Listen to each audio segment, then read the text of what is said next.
નમસ્કાર વિદ્યાર્થી મિત્રો, આજે આપણે જોવાના છીએ ધોરણ 10નું ચેપ્ટર નંબર 4 દ્વિઘાત સમીકરણો. બરાબર. અને ચેપ્ટર 4નો સ્વાધ્યાય 4.1નો પહેલા નંબરનો દાખલો કે નીચે આપેલ સમીકરણો દ્વિઘાત સમીકરણો છે કે નીચે ચકાસો. એટલે કે જે આપણને સમીકરણ આપ્યા છે, બરાબર, દાખલા નંબર 1માં 1 થી 8 દાખલા આપ્યા છે, 1 થી 8 પેટા છે, એ આપણે ચકાસવાના છે કે દ્વિઘાત સમીકરણ છે કે નહીં. તો દ્વિઘાત સમીકરણ કોને કહેવાય? તો પહેલી શરત છે કે એનું પ્રમાણિત સ્વરૂપ કોનું? તો કે દ્વિઘાત બહુપદીનું પ્રમાણિત સ્વરૂપ આ પ્રમાણે હોવું જોઈએ. કયા પ્રમાણે? તો કે પી ઓફ એક્સ બરાબર ax² વત્તા bx વત્તા c. આના સ્વરૂપે આપણને સમીકરણ મળે તો દ્વિઘાત સમીકરણ કહેવાય. તો કે પ્રમાણિત સ્વરૂપ કયું? તો કે પી ઓફ એક્સ બરાબર ax² વત્તા bx વત્તા c. એટલે જે આપણને સમીકરણ મળે ઉકેલ શોધ્યા પછી એ વર્ગ સ્વરૂપે મળવું જોઈએ. કયા સ્વરૂપે? તો કે આ સ્વરૂપે મળવું જોઈએ તો દ્વિઘાત સમીકરણ કહેવાય. બરાબર. આ વર્ગવાળું પદ તો આવવું જ જોઈએ. આ બંને પદ કદાચ ના આવે તો ચાલશે. આ વર્ગવાળું પદ, પછી ચલવાળું પદ ને અચળ પદ, આવું કહેવાય. આ વર્ગવાળું પદ, આ ચલવાળું પદ અને આને કહેવાય અચળવાળું પદ. બરાબર, અચળ પદ. તો વર્ગવાળું પદ તો ફરજિયાત આવવું જોઈએ દ્વિઘાત સમીકરણ લાવવા માટે. બરાબર. બાકીના બંને પદ ના આવે ચાલશે, આ પદ તો આવવું જોઈએ. બરાબર. તો શરૂઆત કરીએ મિત્રો આપણે દ્વિઘાત સમીકરણની. કે પહેલી રકમ આપી છે, પહેલી આપણને સંખ્યા આપી છે કંઈક આ પ્રમાણે, જોઈ લઈએ. જો શું આપ્યું છે? તો એક્સ વત્તા 1નો વર્ગ. કયું આપ્યું? તો કે એક્સ વત્તા 1નો વર્ગ બરાબર 2 એક્સ માઇનસ 3. આપણે સાદરૂપ આપીએ. ચલો સાદરૂપ આપણે આપીએ તો સાદરૂપ તમને ખબર છે કઈ રીતે મળે? તો એક્સ વત્તા 1નો વર્ગ, આ સૂત્ર કયું છે? તો આ સૂત્ર આ પ્રમાણે છે. કયું સૂત્ર? જો ચાલો આ બાજુ લખીએ. ચાલો કયું સૂત્ર? તો કે a પ્લસ બીનો વર્ગ. સમજાય તમને? ખબર છે ને? એક્સ વત્તા 1નો વર્ગ એટલે a વત્તા બીનો વર્ગ. તો સૂત્ર કયું થાય? તો કે એનો વર્ગ પ્લસ 2ab પ્લસ બીનો વર્ગ. પહેલા પદને a કહેવાનું, બીજા પદને આપણે બી કહેવાનું. ચાલો આ સ્વરૂપે આપણે મૂકી દઈએ. પહેલું એનો વર્ગ એટલે કોનો વર્ગ? તો કે એક્સનો વર્ગ વત્તા સૂત્રના 2, a એટલે એક્સ, બી એટલે 1 વત્તા બીનો વર્ગ એટલે 1નો વર્ગ બરાબરના બરાબર. હવે ધ્યાન રાખજો, ડાબી સાઈડના પદનું કામ પૂરું થઈ ગયું. જમણી સાઈડનું પદ હવે જોજો. આ 2 છે ને, 2 એક કૌંસમાં બંને પદ જોડે ગુણાય, એટલે x જોડે પણ ગુણાય ને 3 જોડે પણ ગુણાય. તો 2 ગુણ્યા x કેટલા થવાના? તો કે 2x માઇનસના માઇનસ 2 તરીના 6. સમજાય છે? ચલો હવે સાદરૂપ આપીએ આપણે તો શું મળે? તો કે એક્સનો વર્ગ વત્તા 2 ગુણ્યા 1 એટલે 2x વત્તા 1નો વર્ગ એટલે 1 બરાબર 2x માઇનસ 6. આ પ્રમાણે મળે. બરાબર. હવે જે બરાબરની પેલી બાજુ જે પદ છે અને બરાબરની આપણે આ બાજુ લાવી દઈએ. તો એક્સનો વર્ગ વત્તા 2x વત્તા 1. આ તો એમને એમ હતું જ. આ પદ ચલો આ બાજુ આવશે એટલે કેવું થવાનું? તો કે ચિહ્ન બદલાય. પ્લસ છે તો માઇનસ થવાના અને માઇનસ છે તો પ્લસ થવાના બરાબર 0. સાદરૂપ આપીએ વત્તા 2x ઓછા 2x, આ બંને ઉડી જાય કેમ કે પ્લસ ને માઇનસ એટલે ઉડી જાય. બરાબર. તો મળે શું? તો કે એક્સનો વર્ગ વત્તા 1 અને વત્તા 6, તો 1 ને 6 7 બરાબર 0. આગળ મેં તમને કીધું કે જો એક્સના વર્ગવાળું પદ મળે, બાકીના પદ જોવાની જરૂર નથી. એક્સના વર્ગવાળું પદ હોય તો દ્વિઘાત સમીકરણ કહેવાય. આને દ્વિઘાત સમીકરણ કહેવાય. એક્સનો વર્ગ વત્તા 7 એટલે કે આ વર્ગવાળું પદ, પછી એક્સ વાળું પદ આપણને નથી મળ્યું, પણ કયું પદ મળ્યું? તો કે ડાયરેક્ટ અચળ પદ મળ્યું. તો હા શું કહેવાય? તો કે હા દ્વિઘાત સમીકરણ છે. સમજાય છે? ખબર પડે? આ પહેલા નંબરનું પેટું. ચલો આગળ જોઈએ બીજા નંબરનું પેટું. બરાબર. ચલો બીજા નંબરનું પેટું જોઈએ મિત્રો આપણે. ધ્યાન રાખજો. બરાબર. તો બીજું છે કે એક્સનો વર્ગ માઇનસ 2x, એક્સનો વર્ગ માઇનસ 2x બરાબર -2 કૌંસમાં 3 માઇનસ એક્સ. સેમ પ્રોસેસ એ જ પ્રમાણે ગણવાનો દાખલો. બરાબર. તો શરૂઆત કરીએ મિત્રો. ચલો આનું કોઈ ડાબી સાઈડનું પદ જોઈએ, પછી જમણી સાઈડનું. બરાબર. ડાબી સાઈડના પદમાં કોઈ પણ ફેરફાર થતો નથી કેમ કે વર્ગવાળું પદ છે ને એક્સ વાળું પદ, તો આ પદ એમને રાખીએ. એક્સનો વર્ગ માઇનસ 2x બરાબરના બરાબર. અગાઉ હતું કે કૌંસની બહાર જે સંખ્યા છે બંને પદ જોડે ગુણાય, તો -2 ગુણ્યા 3, તો 2 તરીના 6 પણ કેવા? તો કે -6. -2 ગુણ્યા minus x, minus minus plus પણ કેવા? તો કે +2 ગુણ્યા એક્સ એટલે 2x. બરાબર. હવે જે બરાબરની જમણી બાજુ જે પદ છે ને બરાબરની આપણે ડાબી બાજુ લઈએ તો એક્સનો વર્ગ માઇનસ 2x વત્તા 6 માઇનસ 2x બરાબર 0. હવે જોજો બરાબરની જમણી બાજુ -6 હતા અને વત્તા 2x હતા તો બંને બરાબરની આ બાજુ આવે તો માઇનસના પ્લસ થઈ જાય અને પ્લસના માઇનસ થઈ જાય એટલે કે -6 હતા એ પ્લસ થઈ ગયા અને પ્લસ 2x હતા એ માઇનસ થઈ ગયા બરાબર. હવે સાદુરૂપ આપીએ આપણે એક્સનો વર્ગ -2x ને માઇનસ એટલે -2x પ્લસ 6 બરાબર 0. x વાળા પદ આપણે ભેગા કર્યા બરાબર. તો એક્સનો વર્ગ -2x ને -2x એટલે માઇનસ માઇનસ માઇનસ પ્લસ થાય પણ નિશાની તો માઇનસની પ્લસ 6 બરાબર 0. ચલો આને દ્વિઘાત સમીકરણ કહેવાય હા કે ના? વર્ગવાળું પદ મળે છે બરાબર, ચલવાળું પદ મળ્યું અચળે મળ્યું એટલા માટે કહેવાય તો કે હા દ્વિઘાત સમીકરણ છે. રેડી? આગળ જોઈએ ત્રીજા નંબરનું બેટું. ચલો ત્રીજા નંબરનો દાખલો જોઈએ બરાબર ને.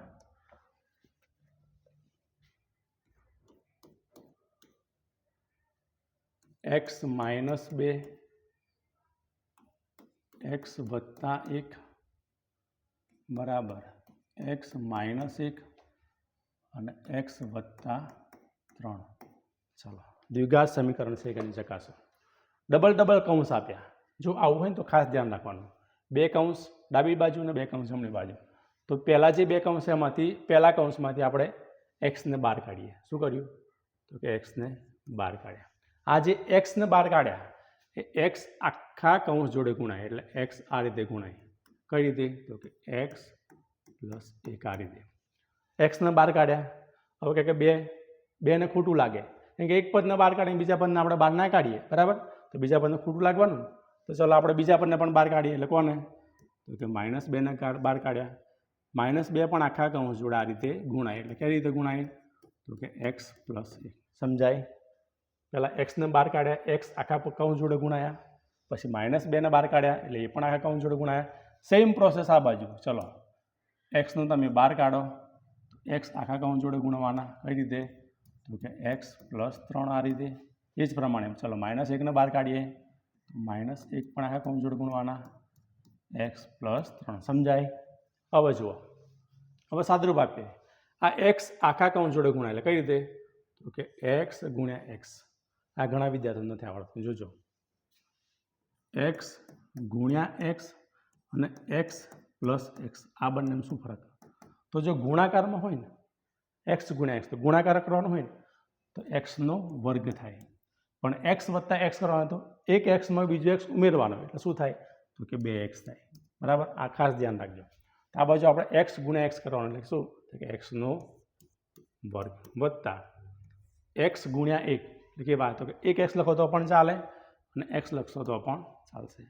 માઇનસના માઇનસ 2 ગુણ્યા x એટલે -2x, -2 ગુણ્યા 1 એટલે માઇનસ પ્લસ -2 બરાબરના બરાબર. સેમ પ્રોસેસ આ બાજુ x ગુણ્યા x એટલે x નો વર્ગ વત્તા x ગુણ્યા 3 એટલે 3x, -1 ગુણ્યા x એટલે -x, -1 ગુણ્યા 3 એટલે -3. હવે ધ્યાન રાખજો બરાબર. જે સાદુરૂપ અપાતું હોય આપણે આપી દઈએ પહેલાં. તો x નો વર્ગ એમને વત્તા 1x અને ઓછા 2x એટલે x માંથી 2x જાય શું વધે? તો કે -x વધે. -2 તો એમને રાખવાના બરાબરના બરાબર. ચલો આ બાજુ x નો વર્ગ વત્તા 3x માંથી 1x જાય, 3 માંથી 1 જાય તો 2 કેવા? તો કે પ્લસ 2x -3. હવે શું કરવાનું? તો કે જે બરાબરની આ બાજુ પદ છે અને બરાબરને આપણે આ બાજુ લાવી દઈએ. આ પદ એમને રાખીએ x નો વર્ગ -x -2. આ પદ આખું બરાબરની આ બાજુ આવે તો બધાનું ચિહ્ન બદલાઈ જાય એટલે x નો વર્ગ તો કેવો થવાનો? કે -x નો વર્ગ -2x અને +3. જે પ્લસ હતું એ માઇનસ કર્યું અને માઇનસ હતું એ પ્લસ થઈ ગયું બરાબર. જેવું તો ઉડાડી દઈએ. જો x નો વર્ગ પ્લસ x નો વર્ગ માઇનસ. ચલો આવડી ગયા. -x ને -2x એટલે કે -x અને -2x આ જોડે જોડે લાવીએ પછી શું વધે? તો કે -2 વત્તા 3 બરાબર 0 આટલું વધે. -x એટલે કે -1x અને -2x બરાબર શું થવાના? તો કે માઇનસ પ્લસ પણ નિશાની માઇનસને માઇનસ માઇનસ પ્લસ, તો 1 ને 2 3 થઈ ગયા. -2 + 1 એટલે ઓછા 2 માંથી વત્તા 3 જાય તો શું મળે? તો કે +1 મળે બરાબર 0. તો આ આપણને મળ્યું. આને દ્વિઘાત સમીકરણ કહેવાય. હા કે ના? વર્ગવાળું પદ મળે છે ભાઈ? વર્ગવાળું પદ આપણને મળ્યું? તો કે ના, એટલા માટે ના કહેવાય. તો લખી દેવાનું કે ના, દ્વિઘાત સમીકરણ નથી. ડન? ખબર પડે છે? બરાબર. આગળ જોઈએ ચોથા નંબરનું પેટું. જો એના જેવું પેટું છે, બરાબર ને? એના જેવો જ દાખલો ચોથા નંબરનો. x - 3 2x + 1 બરાબર x કૌંસમાં x + 5. હવે ધ્યાન રાખજો ખાસ. હા, આગળ જે દાખલો ગણ્યો એના જેવો જ દાખલો, પણ અહીં કેવું હતું આગલા દાખલામાં 3માં? તો 2 કૌંસ ને 2 કૌંસ આપ્યા હતા. આપણને 2 કૌંસ નથી આપ્યા. બરાબર. આ બંને કૌંસમાંથી આપણે પહેલા કૌંસમાંથી એક એક્સને બહાર કાઢીએ. એક્સ આખા કૌંસ જોડે ગુણાય. કઈ રીતે? તો કે 2x + 1 આ રીતે. બરાબર. એ જ પ્રમાણે -3 તમે બહાર કાઢો. -3 આખા કૌંસ જોડે ગુણાય. કઈ રીતે? તો કે 2x + 1 બરાબરના બરાબર. હવે ધ્યાન રાખજો, આ x આખા કૌંસ જોડે ગુણાય, બંને પદ જોડે. એટલે x × x એટલે x² વત્તા x × 5 એટલે 5x. બરાબર. હવે સાદુરૂપ આપીએ તો x × 2x, 1x × 2x તો 2x². ધ્યાન રાખજો, 3x ના કરતા. 1x × 2x તો 2x² આવું થાય. x × 1 એટલે વત્તા x, x × 1 એટલે વત્તા x, માઇનસના માઇનસ, 3 દુના 6x, -3 × 1 એટલે -3 બરાબર x² વત્તા 5x. આ એમને એમ જ રહે. હવે ધ્યાન રાખજો, 2x² એમને એમ રહે, વત્તા x માંથી ઓછા 6x જાય એટલે 1x માંથી 6x જાય તો કેવા મળે આપણને? તો -5x મળે. -3 બરાબર x² વત્તા 5x. બરાબરની જે આ બાજુ પદ છે એને બરાબરને આ બાજુ લાવીએ આપણે. એટલે કે 2x² -5x -3 -x² -5x બરાબર 0. આ જે પદ હતું બરાબરના આ બાજુ કેવું થવાનું? તો કે +2 માઇનસ થઈ ગયું. ચલો હવે તો કે વર્ગવાળા પદ ભેગા કરીએ. ચલવાળા પદ ન ચડો પદ આપણે ભેગા કરીએ. બરાબર. તો 2x² માઇનસ x² આ વર્ગવાળું પદ ભેગું કર્યું. ચલો -5x -5x એટલે x વાળું પદ ભેગું કર્યું.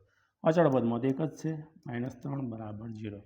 2x માંથી 1x² જાય એટલે x² વધે. -5x તો -5x, માઇનસ માઇનસ પ્લસ નિશાની માઇનસની એટલે -10x, -3 બરાબર 0. ચલો આને દ્વિઘાત સમીકરણ કહેવાય. તો કે વર્ગવાળું પદ મળ્યું આપણને કે હા દ્વિઘાત સમીકરણ છે. સમજાય? ખબર પડે છે ભાઈ? આ હતું ચોથા નંબરનું પેટું. બરાબર. હવે જોઈએ આપણે 5મા નંબરનું પેટું.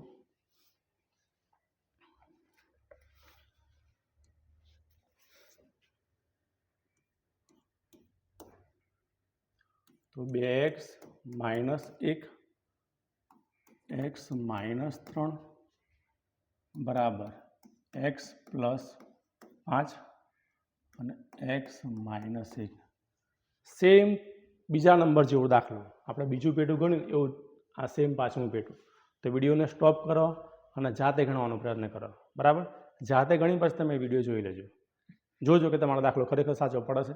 એટલે જાતે પ્રયત્ન કરો. જો તમારે ખરેખર માર્ક્સ લાવો હોય બેઝિકવાળા માટે આ દાખલા આઈએમપી છે, કેમ કે તમારે 2 માર્ક્સનું પૂછાય, સ્ટાન્ડર્ડવાળા પૂછાતા નથી, પણ બેઝિકવાળા માટે આઈએમપી દાખલા. બરાબર. તો ધ્યાન રાખજો. ચલો 2 કૌંસ છે એટલે પહેલા કૌંસમાંથી આપણે 2x ને કોમન કાઢીએ. આખા કૌંસ જોડે ગુણાય એટલે કઈ રીતે? તો કે x - 3 આ રીતે, -1 પણ આખા કૌંસ જોડે ગુણાય એટલે કઈ રીતે? તો કે -1 x - 3. સેમ પ્રોસેસ આ બાજુ x ને તમે બહાર કાઢ્યા તો x પણ આખા કૌંસ જોડે ગુણવાના એટલે કે x - 1. Same process. ચલો 5 આખા કૌંસ જોડે એટલે કઈ રીતે? તો કે x - 1. ધ્યાન રાખજો હવે 2x × x એટલે કે 2x² minus 2 × 6x minus 1 × x એટલે -1.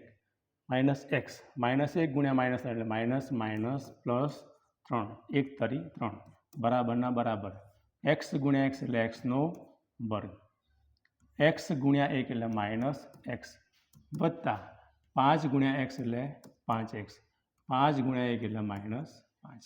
હવે ધ્યાન રાખજો. હવે જુઓ 2x² -6x ને -x એટલે -6x -x એટલે માઇનસ માઇનસ પ્લસ કેવા -7x વત્તા 3 બરાબરના બરાબર. ચલો આ બાજુ x² -x વત્તા 5x એટલે ઓછા xમાં 5x ઉમેરો કેવા મળવાના તો કે +4x -5. આ પદ છે ને બરાબરની આપણે આ બાજુ લાવી દઈએ એટલે 2x² -7x +3 આખે આખું પદ બરાબરની આ બાજુ આવશે કેવું થવાનું -x² -4x +5 બરાબર 0.